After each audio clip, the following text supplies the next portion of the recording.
ध्यान में आया मुझे बन सो बनिहार नहाई हो तुम। यमुना जल निर्मल पान करो ब्रजवासियों की सुखदाई हो तुम। तब पल्लव वायु से कांप रहे खिली चांदनी चांदनी छाई हो तुम। वन देख चुकी घर जाओ सभी ब्रजवासियों की सुखदाई हो तुम। अरे हाँ, मुझे तो अभी याद आया कि जब से हम वृंदावन आए ना तो तुमने ये वन नहीं देखा था, इसलिए तुम ये वन देखने आई हो। चलो देखते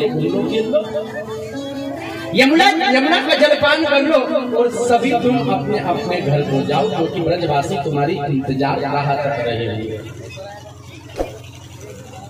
गोपियों ने जब मना कर दिया हम कहीं जाने वाली नहीं है, तुम्हारे लिए हम अपना सर्वस्व छोड़ करके आ गई है, तो कृष्ण ने गोपियों को पतिव्रत धर्म की शक्ति बतलाई।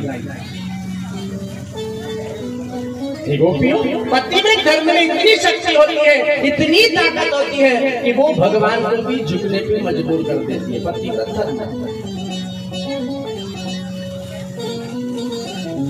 और संसार में स्त्री के लिए सबसे बड़ा धर्म शास्त्र के अंदर केवल एक ही बताया है, यही दे अधिक धर्म नहीं दूजा। साधर सास ससुर पद पूजा। एक ही धर्म एक व्रत नेमा। काय वचन मन पति पद प्रेम। स्त्री के लिए सबसे बड़ा धर्म शास्त्र के अंदर है, एक ही धर्म एक व्रत नेमा। काय वचन मन पति पद प्रेमा। इससे बड़ा स्त्री के लिए वो संसार में कोई धर्म नहीं है। किसी मंदिर में नहीं जाओगे तो चलेगा, किसी देवता का पूजन नहीं करोगे तो चलेगा, किसी सत्संग पंडाल में नहीं जाओगे तो चलेगा, लेकिन जो शब्द माता अनसुईया ने माता जानकी को बतलाया, जो शब्द भगवान कृष्ण ने गोपियों को बतलाया, जो शब्द भगवान सुखदेव जी ने राजा परीक्षित को बतलाया, यदि उसका अपने जीवन में आचरण कर लिया, उसे अपने जीवन में पालन कर लिया, तो हमें कहीं जाने की जरूरत नहीं है। परमात्मा खुद हमें लेने के लिए आएगा। क्या नियम? यही से अधिक धर्म नहीं पूजा। इससे बड़ा स्त्री के लिए और कोई धर्म नहीं है। किससे बढ़कर यही से अधिक धर्म नहीं दूजा। सादर सास ससुर पद पूजा। अपने सास ससुर की सेवा करे, सास ससुर की पूजा करे, इससे बढ़कर के स्त्री के लिए और कोई धर्म नहीं है शास्त्र के अंदर। बात अच्छी लगी तो ताली बजा।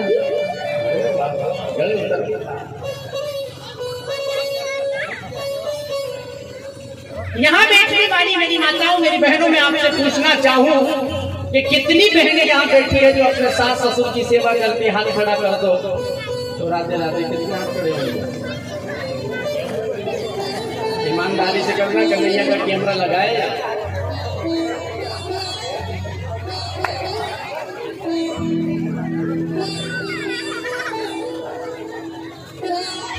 कितनी माताएं बैठी हुई है यहाँ जो अपने पति से चाय बनवा करके पीती है?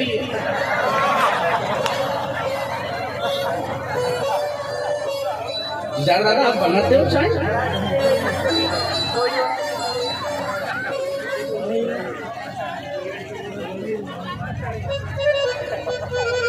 लेकिन साहब इनकी गलती नहीं है। ये भगवान के मंदिर में जाते हैं ना तो भगवान से एक प्रार्थना करती है। क्या प्रार्थना करती है?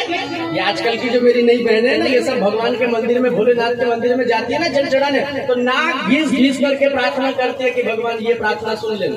क्या प्रार्थना करती है? जय सिया राम, जय सिया राम, ऐसा पति मुझे दे भगवान। जय सिया राम, जय सिया राम, ऐसा पति मुझे दे भगवान। जय सिया राम, जय सिया राम, ऐसा पति मुझे दे भगवान।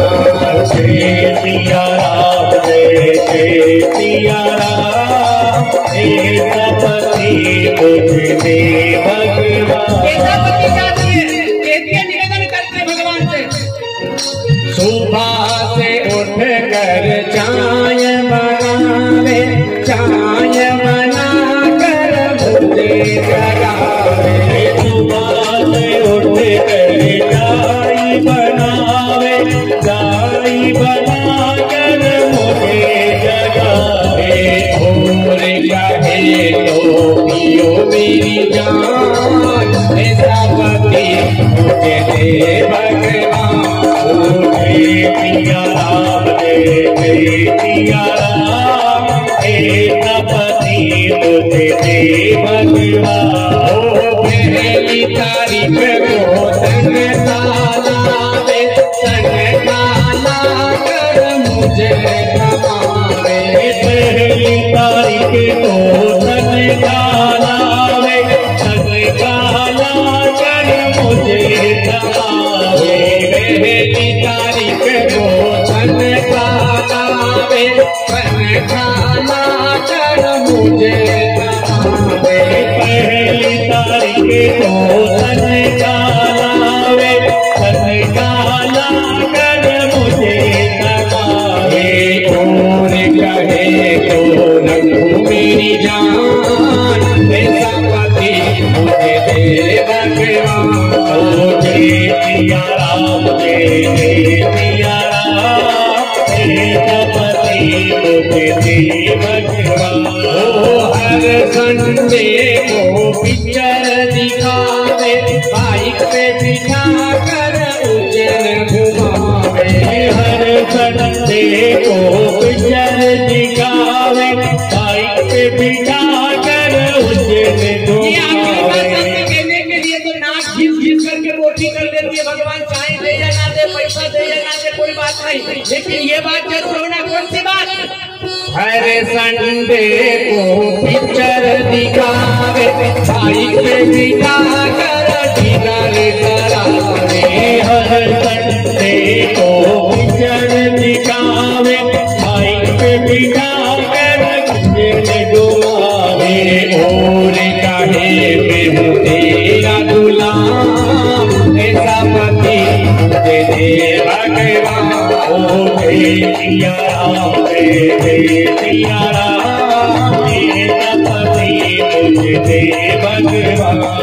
जय सिया राम, जय सिया राम, जानकी वल्लभ सीताराम। जय सिया राम, जय सिया राम, जानकी वल्लभ सीताराम। जय सिया राम, जय सिया राम, जानकी वल्लभ सीताराम।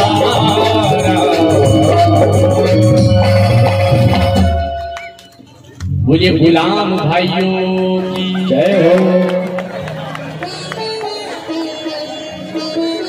दोस्त, आप लोगों का नहीं है साथ, इनने नाक घिस घिस करके बोटी कर ली ना, इसलिए गुलाम बन करके रहना पड़ता है।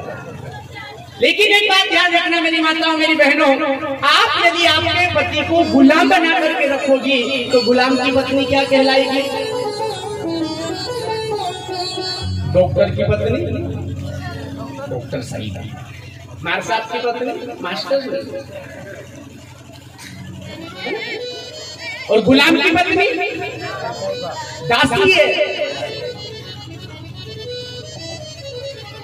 तो आप यदि अपने पति को गुलाम बनाना चाहती हो तो आप लोगों को दासी बन करके जीना पड़ेगा, और आप यदि अपने पति को राजा बना करके रखोगी तो आप रानी बन करके रहोगे। अभी आप चाहो कि आप दासी बन करके जीना चाहो कि रानी बन करके जीना चाहो, ये आप पर डिपेंड करता है।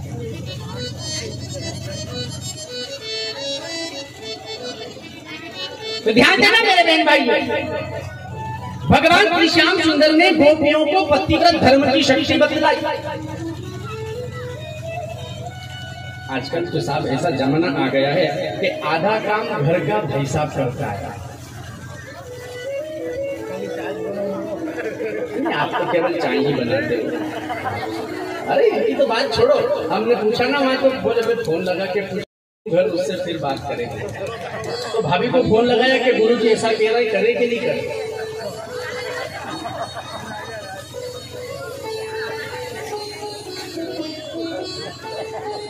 तो ध्यान दीजिएगा मेरे बहन भाइयों, श्याम सुंदर गोपियों को पतिव्रत धर्म की शक्ति बतला रहे। गोपियों ने विचार किया, कन्हैया तुम हमें ये ज्ञान मत सिखाओ। भगवान ने कहा पतिव्रता स्त्री के लिए उसका पति कैसा ही क्यों ना हो, वृद्ध रोगी बस जड़ नहीं, अंध बधिर क्रोधी अति दीन, ऐसे पति कर किए अपमान, नारी पाव जमपुर दुख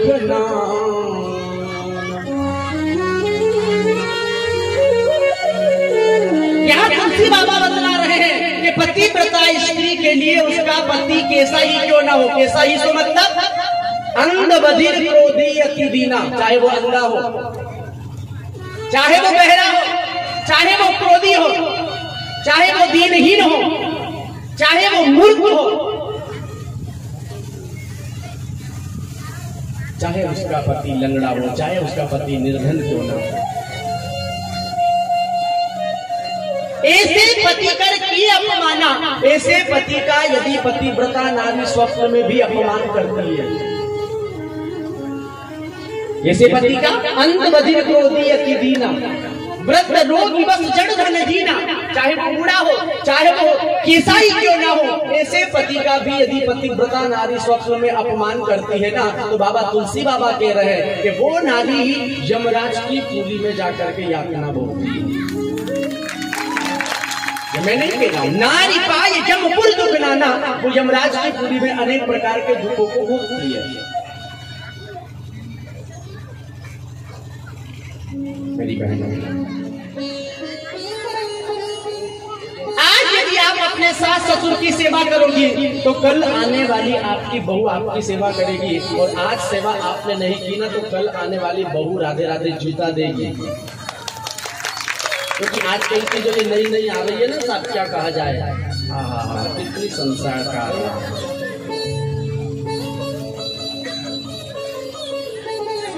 मेरी माता, मैं आप लोगों से हाथ जोड़ करके निवेदन करना चाहता हूँ, अपनी बेटी को वो शिक्षा दे करके भेजो जो वहां ससुराल में जाकर के आपका नाम रोशन करे, ना कि आपके नाम पर फुकवाए।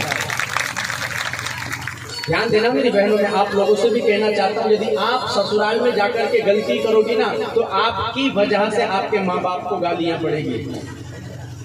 इसके माँ बाप ने इसको कुछ नहीं सिखाया। अपने जीवन में यदि आप अपने माँ बाप का सिर ऊंचा रखना चाहते हो तो ससुराल में कभी वो गलती मत करो कि जिसकी वजह से माँ बाप को नीचा देखना पड़े। अच्छा, एक बात आप लोगों से पूछना चाहूंगा, ईमानदारी से जवाब देना। भगवान की कृपा से आपके माँ बाप जहाँ आपका मायका है वहाँ आप और एक आपका भैया, दो बेटा बेटी का जन्म हुआ। एक आप हो और एक आपका भाई है। धीरे धीरे आप दोनों की उम्र हुई, आपके भैया का भी विवाह हो गया, आपका भी विवाह हो गया, आप अपनी ससुराल आ गई और आपके भैया आपकी भाभी को लेकर के अपने घर आ गए। साल हुआ, 2 साल हुआ, 4 साल हुआ, आपके माँ बाप वृद्ध हुए, आपका बेटा आपका भाई नेक अपनी पत्नी को लेकर के वहां रहने लगा और धीरे धीरे धीरे धीरे आपकी भाभी ने आपके भाई के कान भर करके आपके माँ बाप से आपके भाई को अलग कर दिया। तो आप खुश होगी या दुखी होगी? आप लोगों को दुख होगा या खुशी होगी? आपका भाई आपके सगे माँ बाप से अलग हो गया तो कोई भी बहन खुश नहीं हो सकती, उसे दुख होगा कि मेरा भाई मेरे माँ बाप को छोड़ करके अलग हो गया। तो विचार करो, जब आप अपने माँ बाप से आपके भाई को अलग होने पर दुखी होती हो तो फिर ससुराल में आकर के उसके बेटे को उससे दूर कैसे कर सुखी रह लेती हो?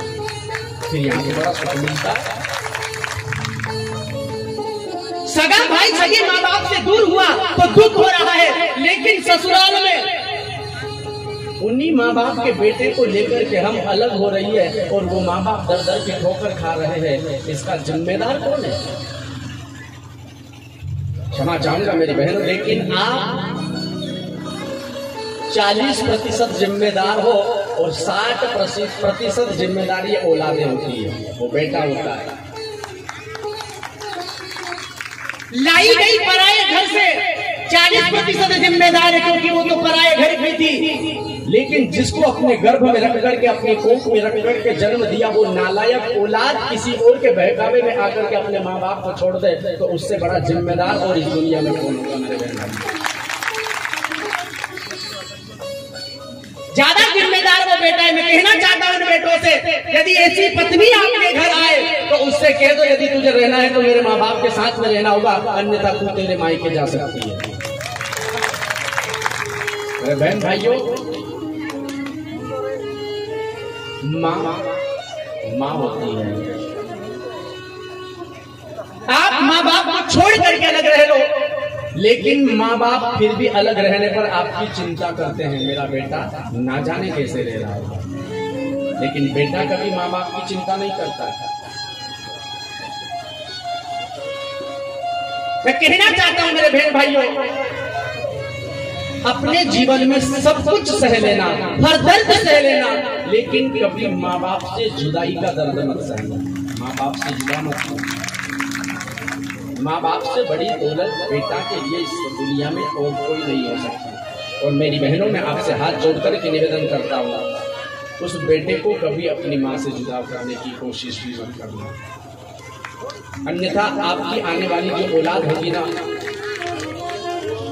आपके घर में बहू आएगी ना, वो भी ऐसी ही बहू आएगी कि आपको खून के आंसू रुलाएगी।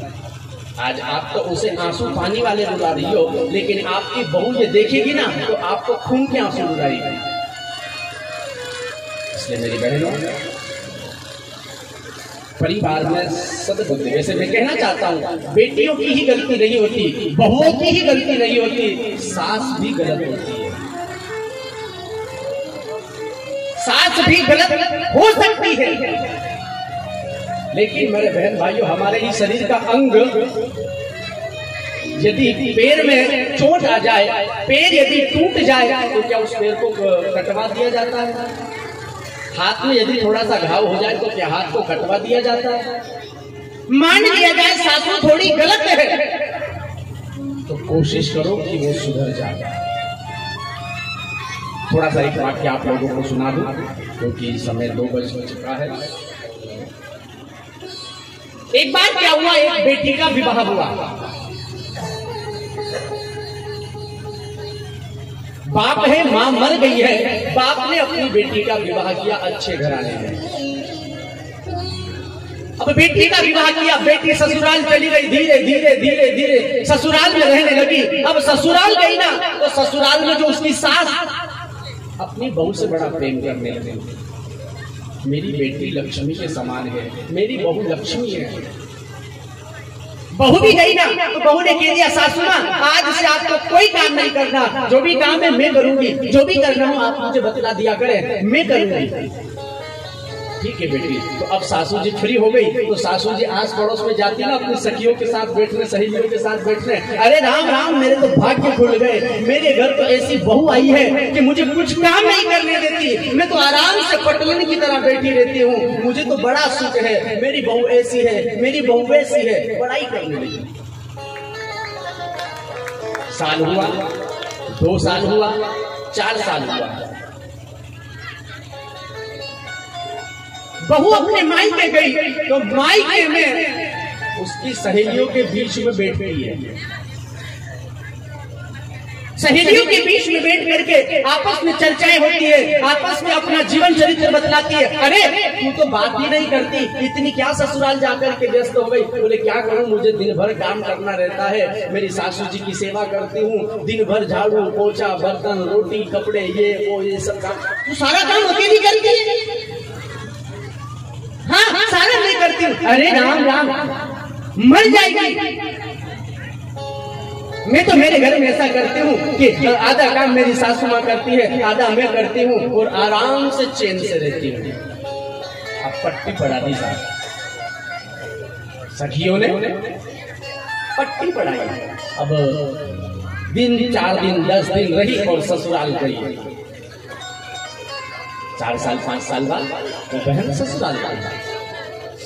अब ससुराल गई ना, तो ससुराल में पहले तो रोज 5 बजे उठ जाती थी, लेकिन आज बड़ी बड़ी 7 बजे उठ रही है।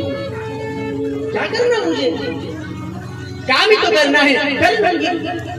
7 बजे उठ रही है, उठ करके और पहले मोबाइल चला रही है, फिर अपने काम काज में लग रही है। सासू माँ तो वही आदत बेचारी की कि मेरी सेवा करेगी, पलंग पर बैठी है। अब पलंग पर बैठे बैठे बैठे बैठे 2 बज गई, सासू जी की रोटी नहीं पहुंची।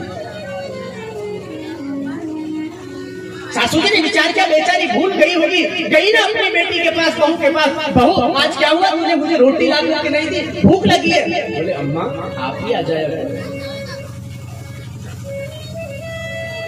काम किया करो, थोड़ा कम चलेगा, हाथ पांव चलेंगे। बैठी रहोगी पैर बंद जाएंगे, जल्दी बुढ़ापा आ जाएगा, चल नहीं पाओगी, थोड़ा थोड़ा काम किया करो। अब ये क्या करती, भोजन बना लिया, भोजन बना करके सबको भोजन पवाया और भोजन खाने के बाद में जो बर्तन है वो बर्तन पटक दिए सासू जी के लिए कि सासू जी बर्तन मांजिए। आज काम में बंटवारा हो गया, मैं भोजन बनाऊंगी तो सासू जी बर्तन साफ करेंगे, मैं कपड़े धुलेंगी, सासू जी पानी भर करके लाएंगे, क्योंकि उन्हें गुरु मिल गया। धीरे धीरे धीरे धीरे ये नौबत आ गई कि दोनों में खींचातानी होने लग गई। सास बहू पर चिल्ला रही है, बहू सास पर चिल्ला रही है। अब ये पड़ोस में बैठने के लिए गई ना, राम राम मेरी तो किस्मत फूट गई, ना जाने किस घर की वो लक्षण मेरे घर आ गई। पहले लक्ष्मी थी और आज वो कुलक्षणी ना हो गई। मेरी किस्मत फोड़ दी, अरे ये मेरे लिए बर्तन पटक जाती है, मेरे लिए झाड़ू छोड़ जाती है, मेरे लिए ये काम छोड़ जाती है। अब पड़ोस में ये बात होने लगी, अब पड़ोस में ये बात होने लगी ना, तो पड़ोसन जो होती है ना साहब, वो उसकी बहू से कहने लगी, नूरी तू अपने सासू को इतना परेशान करती है, उससे काम करवाती है। जब लोगों से ये बात उसने सुनी तो बड़ा गुस्सा आया कि मेरी बुराई करती है। अरे अम्मा जी तुमसे बने तो काम किया करो, अन्यथा मत किया करो, लेकिन मेरी औरों के बीच में जाकर के बुराई मत किया करो। आपस में लड़ाई चालू करा दिया। इतनी लड़ाई हुई कि एक दिन नौबत ये आ गई कि उसने कह दिया अपने पति से कि यदि तुम्हें रहना हो मेरे साथ तो तुम्हारे माँ बाप से अलग होना होगा, अन्यथा मैं तुम्हारे घर में एक पल नहीं रह सकती। बेटे ने भी कह दिया मर जाऊंगा लेकिन मेरे माँ बाप से जुदा नहीं होगा, तुझे रहना हो तो रह, अन्यथा चली जा। और थोड़ा जहर किया, सब्र की, लेकिन नौबत ये आ गई कि अब तो इस जिंदगी से अच्छा है कि मैं मर जाऊं। इसने विचार किया क्यों ना मैं अपने भाई के अपने पिताजी के पास जाकर के शिकायत करूं। इसके पिताजी आयुर्वेदिक डॉक्टर थे। विचार किया अपने पिताजी के पास जाकर के ये बात कहूं, कुछ तो सुधार होगा। तो अपने बाप के पास पहुंची, अपने बाप से रोते हुए कहा बाबा अब मैं उस घर में कभी नहीं जाऊंगी, मैं यदि वहां गई तो मेरी लाश ही वहां से निकलेगी, मैं वहां नहीं रह सकती। बाबा मेरी सासू मुझे जीने नहीं देती, मेरी सासू मुझे ताने मारती है, आप ऐसा कोई बताओ, ऐसा कोई काम करो या ऐसी कोई दवाई दे दो जिससे मेरी सासू का राम नाम सत्य हो जाए।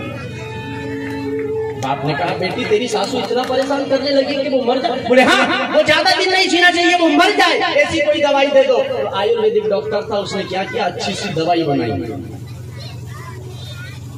दवाई बना करके उसने 11 पूड़ी तैयार की और 11 पूड़ी तैयार कर करके कह दिया बेटी ये पूड़ी तू अपनी सास को खिलाना और धीरे धीरे 11 दिन से लेकर के 1 महीने के बीच में वो राधे राधे हो जाएगी, मर जाएगी।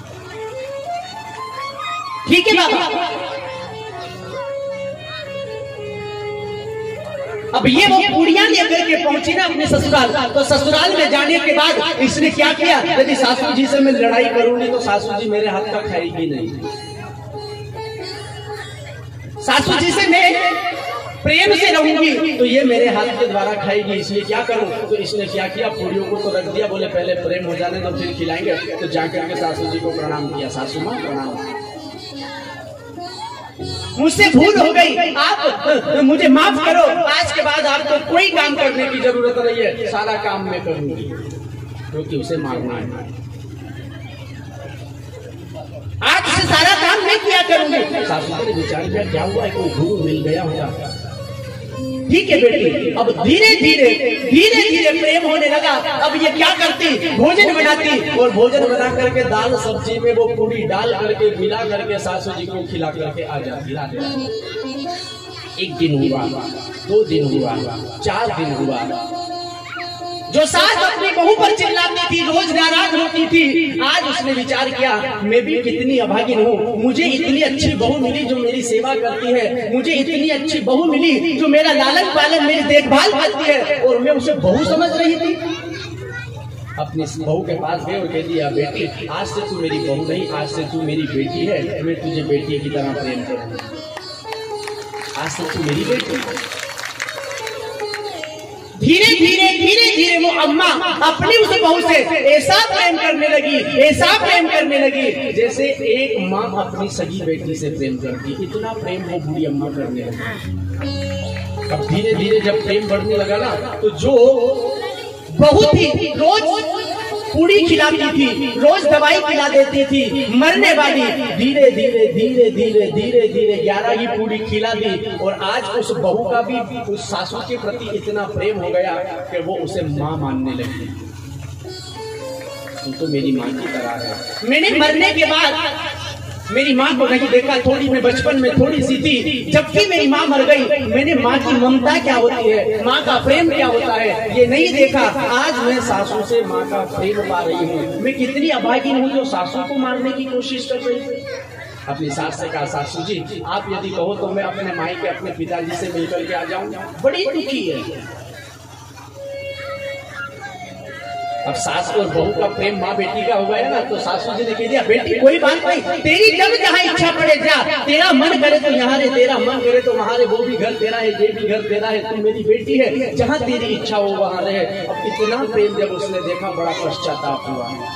विचार कर रही है, 1 महीना होने वाला है, मेरी सासू जी का राम नाम सत्य हो जाएगा, मेरे सिर से माँ का साया उठ जाएगा। बड़ी दुखी हुई, अपने पिता के घर पहुंची और पिता के घर जाकर के पिता के चरणों में गिर पड़ी। पिताश्री अनर्थ हो गया। क्या हुआ बेटी, सासू जी मर गई? नहीं बाबा। फिर क्या हुआ? पिताजी तुमने जो दवा दी थी सारी पूड़ियां मैंने खिला दी, 1 महीना बीतने वाला है, मेरी सासू जी मर जाएगी। पिताजी मैंने मेरी माँ को तो ठीक से नहीं देखा, लेकिन मुझे वहाँ ससुराल में सासू के रूप में माँ मिली है। आप कोई ऐसी दवाई दो कि जिससे मेरी माँ मेरी सासू मरे नहीं। पहले मारने के लिए आई थी और अब कह रही है कि वो मरे नहीं, क्योंकि वो मुझे माँ की तरह प्रेम करती है। अरे बेटी मरने दे उसे, तुझे दुख देती थी, तुझे सताती थी, मर जाएगी, तेरा राज होगा, तू अकेली राजपाट करना, चैन से रहना। बोल नहीं पिताजी, मैं मेरी सासू की सेवा कर करके मेरी माँ के चरणों में रह करके जीवन जी लूंगी, लेकिन मेरी माँ नहीं मरना चाहिए, ऐसी कोई दवाई बनाओ।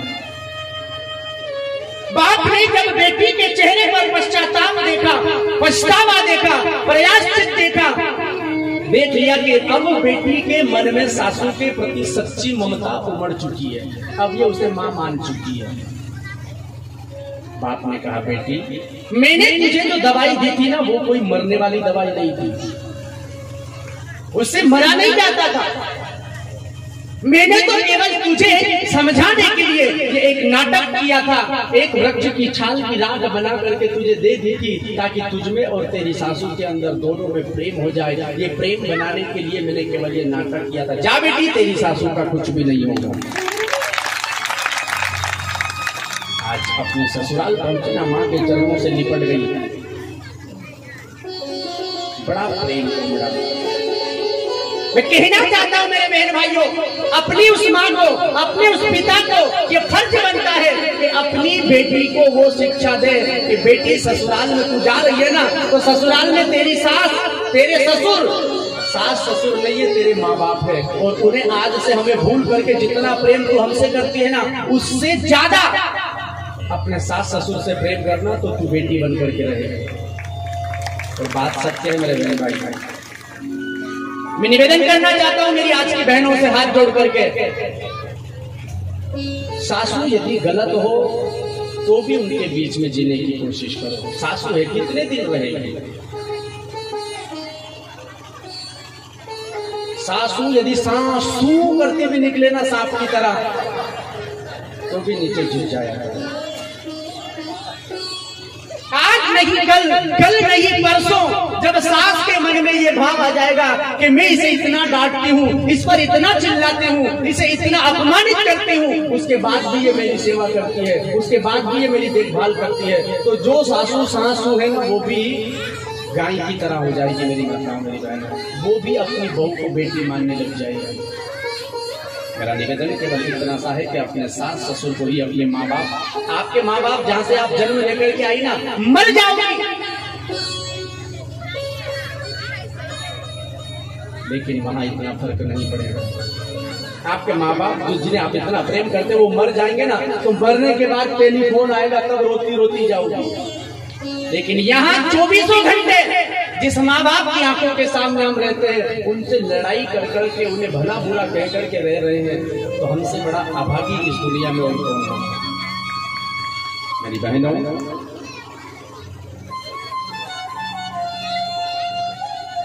अपने सास ससुर को ही, अरे परिवार बड़ा है तो क्या हुआ, बर्तन यदि 4 है तो बजेंगे, उनको उनका काम करने दो, अपना काम जो है वो आप अपने हिसाब से करते रहो, लेकिन सद्बुद्धि से रहो, प्रेम से रहो। भगवान श्री श्याम सुंदर ने गोपियों को पतिव्रत धर्म की शक्ति बतलाई, गोपियां नहीं मानी।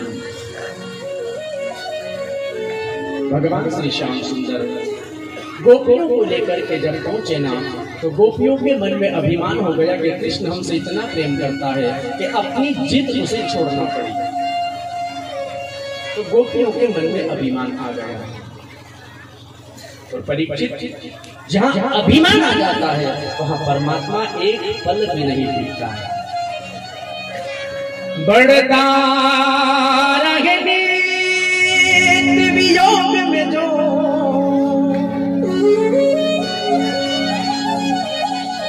परिप्राप्त हुए, पर ध्यान कहाँ हरि अंतर ध्यान तुरंत हुए, जहाँ मान हुआ भगवान का।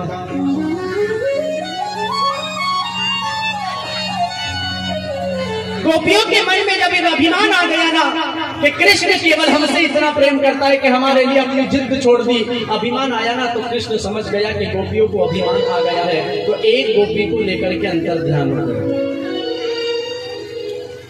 एक गोपी लेकर के जिसे अंतर ध्यान हुए, वो गोपी है राधा रानी। राधा रानी को लेकर के अंतर ध्यान हुए, गोपियां कृष्ण को ढूंढ रही है, कहाँ चले गए, कहाँ चले गए, इधर उधर खोज रही है। रमणो प्रेष्ठो क्वासी क्वासी महाभुज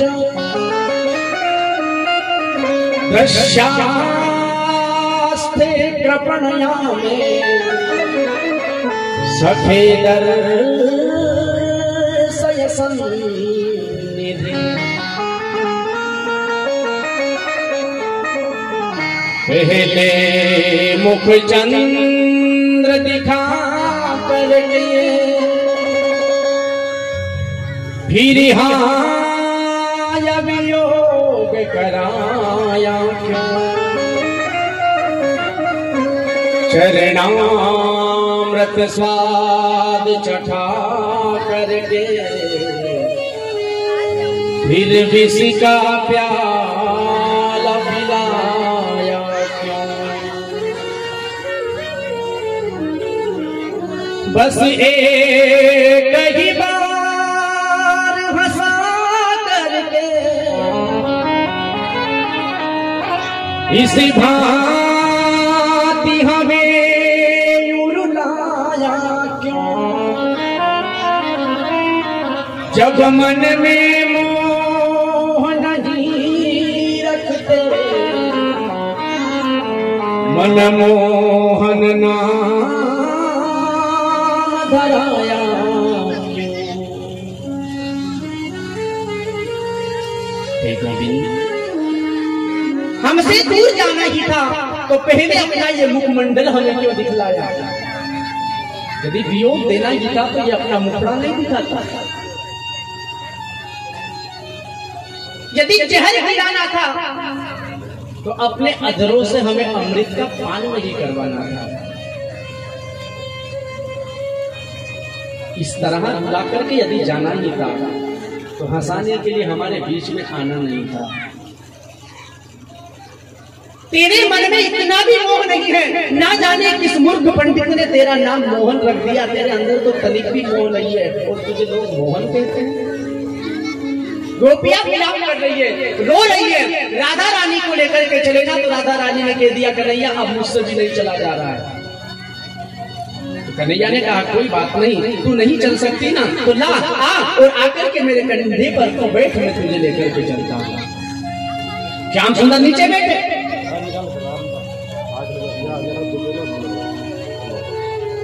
नीचे बैठ गए और राधा रानी से कहा मेरे कंधे पर बैठ, मैं तुझे लेकर के चलता हूँ।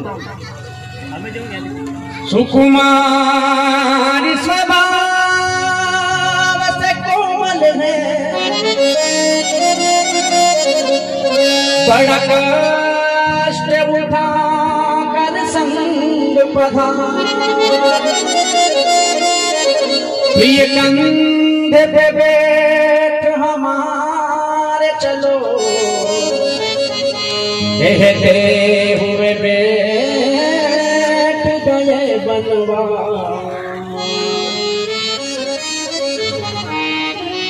फिर अचानक गोपी का हुए अंतर ध्यान तुरंत मुरारी, महाविस्मय व्याकुल होती हुई धरती पे गिरी ब्रजराज कुमार।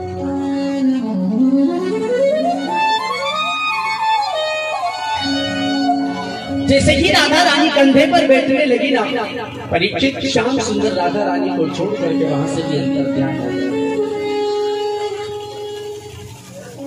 सारी गोपियां ढूंढती जब आई, राधा रानी को व्याकुल रोती हुई देखा, विचार करने लगी जो हाल हमारा कृष्ण ने किया है वही हाल इसका है, छोड़ करके चला गया है।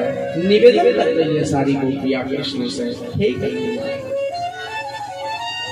मुश्किल है सहन करना, ये दर्द जुदाई का, मुझे कुछ तो बता प्यारे कारण रुसवाई का।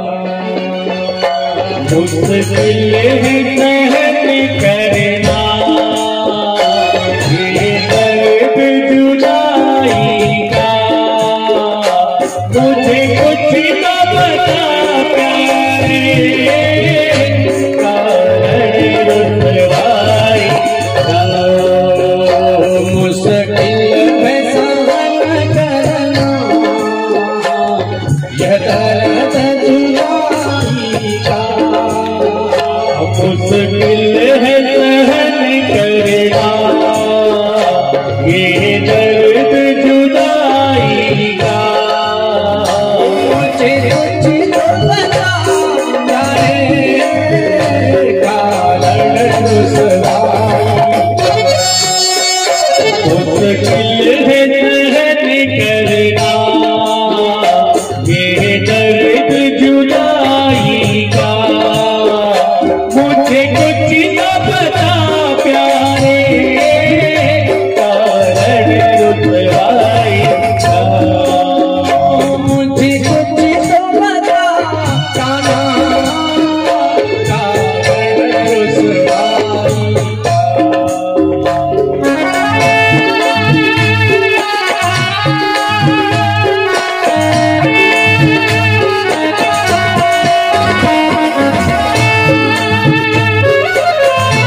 प्रीत लगाईगा, इस प्रीत लगाईगा।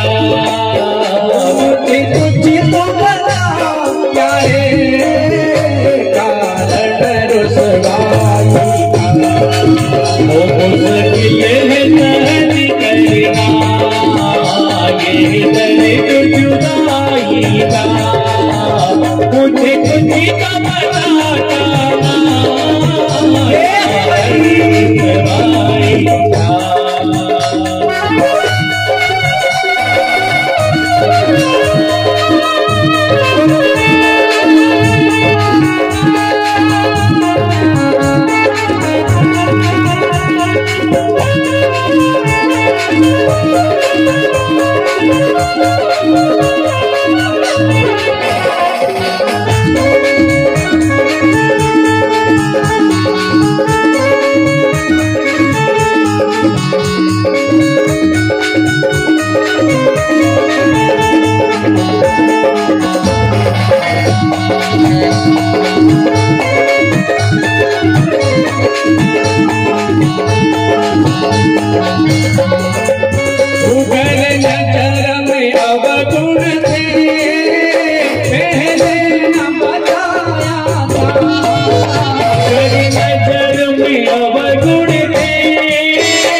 मुश्किल है सहन करना ये दर्द जुदाई का। मुझे कुछ तो बता प्यारे कारण रुसवाई का। तुम सा कोई मिल जाता तो ढूंढ लिए होते, तुम सा कोई मिल जाता तो ढूंढ लिए होते। तुम सा कोई मिल जाता तो ढूंढ लिए होते, तुम सा कोई मिल जाता तो ढूंढ लिए होते। प्यार तुम्हें कर ले क्यों तेरे लिए रोते, प्यार तुम्हें करते क्यों तेरे लिए रोते। क्यों तेरे लिए रोते, क्यों तेरे लिए रोते। मुख मोड़ के क्यों देते, मुख मोड़ के क्यों देते। जहान खुदाई का, जहान खुदाई का। मुझे कुछ तो बता प्यारे कारण रुसवाई का। मुश्किल है सहन करना ये दर्द जुदाई का। मुझे कुछ तो बता कारण रुसवाई का। मुश्किल है सहन करना यह दर्द जुदाई का। मुश्किल है सहन करना ये दर्द जुदाई का। मुझे कुछ तो बता कारण रुसवाई का। मुझे कुछ तो बता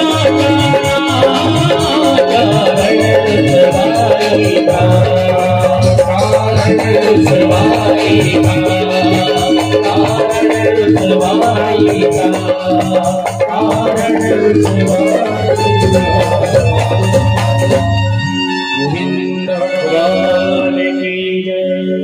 सारी गोपियां विलाप कर रही है।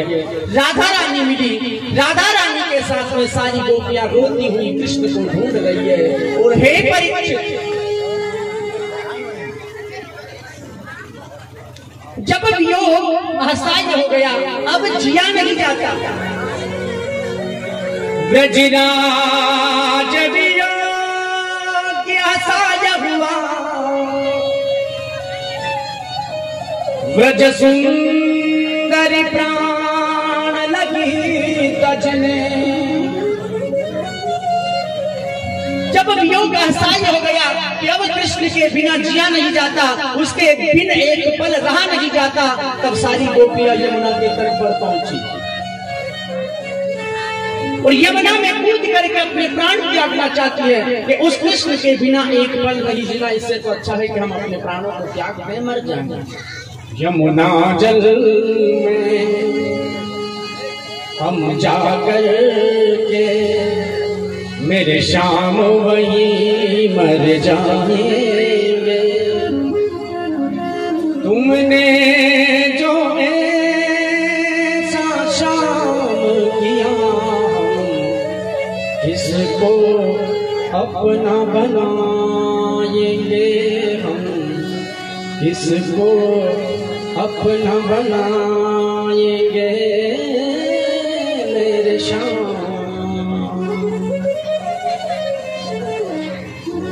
सारी गोपियां यमुना में कूद करके प्राण त्यागने के लिए तैयार हुई। इतने में क्या हुआ, पर पाठक को चिंता की बात नहीं, एक सुंदर साज लगा सजने। सुनो कान लगा कर पीछे कही, मनमोहन मुरली लगी बजने।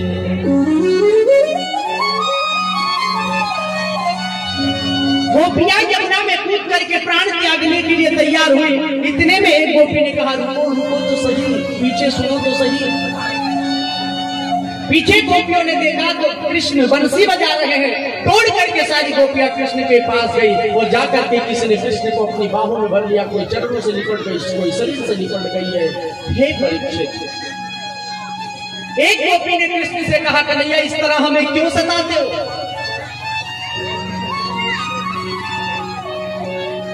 तो अच्छा किया उस विधाता ने, उस परमात्मा ने जो तुम्हें लड़का बना दिया।